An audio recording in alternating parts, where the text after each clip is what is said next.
Hello everyone, I'm Blushie and I'm a Grandmaster / Top 500 support player. I've been playing Kiriko since Season 1 and she's been my most played hero in almost every competitive season, and I currently have 198 hours on her on my main account, with 142 of those hours being in competitive. And I swear I had more hours on other heroes, especially Ana, but every time there's a new season, the older seasons and all the stats from them get deleted. So now I just have an embarrassing amount of hours on Kiriko. I've been playing Kiriko ever since she was released, and she's definitely one of my best heroes, so I wanted to make a guide on how I play her and some advice for people who are just starting to pick her up. For settings, I have my left and right click swapped. My primary fire or healing Afuda is right click, and my secondary fire or kunai is left click. My swift step and healing Afuda sensitivity is 100%, and I have toggle healing Afuda off and automatically climb walls off, which I think is off by default, but I think toggle healing Afuda is on by default. I also have the healing Afuda UI on and healing Afuda cancels reload on. And this is the crosshair that I use. I use it for almost every hero, not just for Kiriko. And for my sense, I play on 750 DPI with 4.5 in-game sense.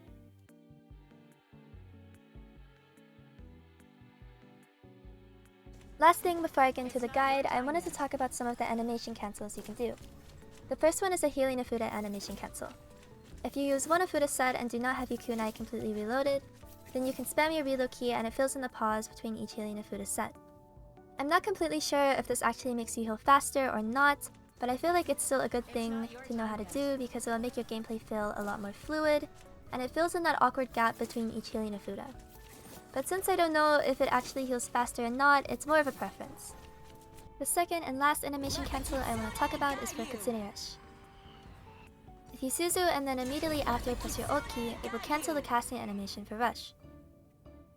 This is really useful in situations when you have to rush in an unfavorable position like in LOS of snipers or where you're vulnerable to spam damage, because you're not stuck in the casting animation and you have invulnerability from Suzu.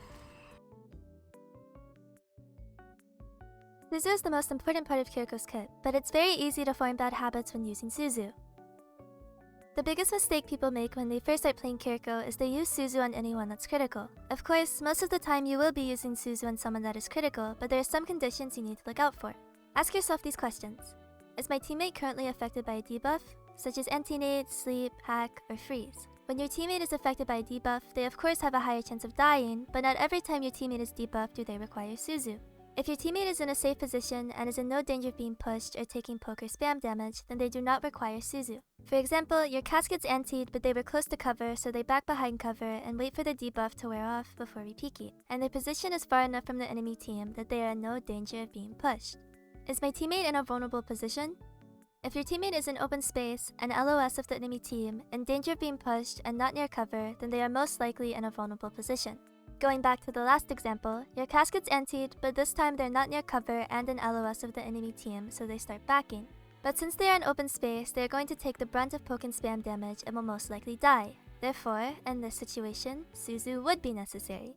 And even if your teammate wasn't debuffed in this situation, they would still require Suzu because they would be taking so much damage.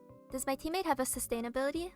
There are many abilities that help with surviving and sustaining damage, such as Orisa Fortify, May Ice Block, and even evasive abilities like Reaper Wraith or Moira Fade.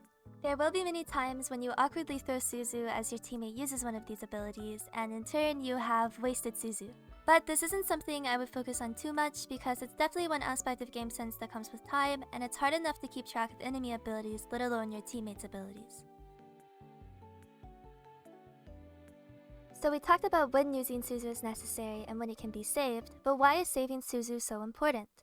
Though Suzu has many uses, it's most valuable when cleansing high-value ultimates and abilities. The next time you're in a game, look at the enemy's team comp and think to yourself what you should save Suzu for and what ability or ultimate will be your priority. For example, the enemy team may have an Ashe and Junker Queen, and though Suzu could be used to cleanse Dynamite, it will most likely not be as devastating to your team as Junker Queen ult would be. Therefore, saving Suzu for Junker Queen ult would be your priority.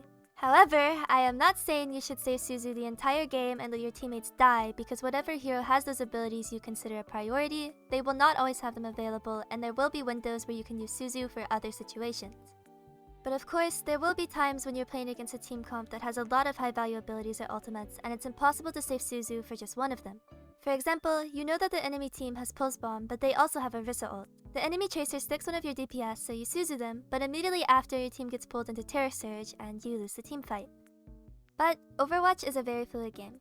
Maybe your second support was a Lucio and he saved beat for a Rissa ult and then speeds your team out. So, what I am trying to say is to not be super hard on yourself over wasting Suzu when you first start playing Kiriko. Using Suzu effectively and keeping track of abilities and ultimates is something that will come with time and practice. Swift Step is a very versatile ability, but the best way to think about using Swift Step is to try and use it the least amount of times possible. This is because you want to save Swift Step to get you out of bad positions or to disengage after a dive. Try and position yourself close to where you think a fight will take place, or if you're playing a dive comp, try and position yourself close to where you think your team will be diving. By positioning for fights beforehand, you will be able to have Swift Step available for when you need to disengage. However, another good way to use Swift Step is to TP to a teammate that's in an aggressive position, such as an off ankle or a flank. And of course, using Swift Step to TP to a teammate that needs help is always good as long as you're able to live after using TP. Do not TP to someone that is feeding. You can also use Swift Step for a few frames of invulnerability. If you're in a bad position but all your teammates are like right next to you, you're still able to TP to them for invulnerability, and then hopefully during those few frames of invulnerability, Suzu will be off cooldown and then you can Suzu yourself back into a safe position. Kiriko is advertised as a DPS-orientated support, but that's not entirely true. Kiriko can do a lot of damage, but she can also do a lot of healing. Healing should still be your priority when playing Kiriko, but there will be opportunities for you to DPS. Though Kiriko can do a lot of damage, she gets the most value out of getting picks rather than poke damage.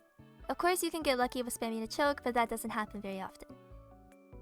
The best way to optimize getting picks with Kiriko is to position yourself at an off angle or to flank, but when you flank, make sure you have all of your abilities to get out safely.